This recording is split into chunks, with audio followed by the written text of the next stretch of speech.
মা বাপদের আমরা কি জবাব দেব? কি বলবো তাদেরকে? আমরা নিজেদেরকে তো জবাব দিতে পারছি না। অজানা শিশুদের মুখ সবার চোখে ভেসে উঠছে। সারা জাতি হতভম্ব বা ক্রুদ্ধ। শোকাহত বললে খুব কম বলা হবে।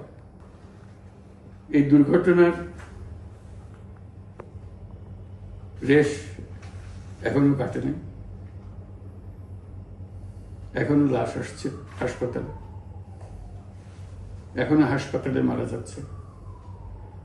মা বাপ এখনো খোঁজ নিচ্ছে আমার সন্তান কোথায়,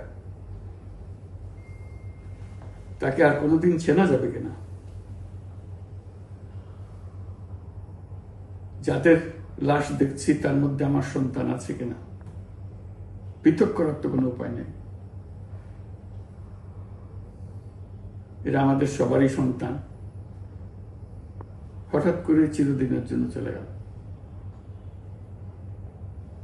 আমরা অবশ্যই তদন্ত করব, তদন্তটা তারা ফিরে আসবে না। আমরা চিকিৎসার ব্যবস্থা করছি,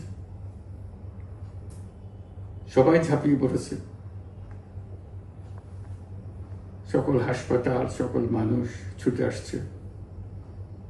আমরা সবার কাছে অনুরোধ করছি, হাসপাতালে ভিড় করবেন না, কারণ যারা আহত তাদের জন্য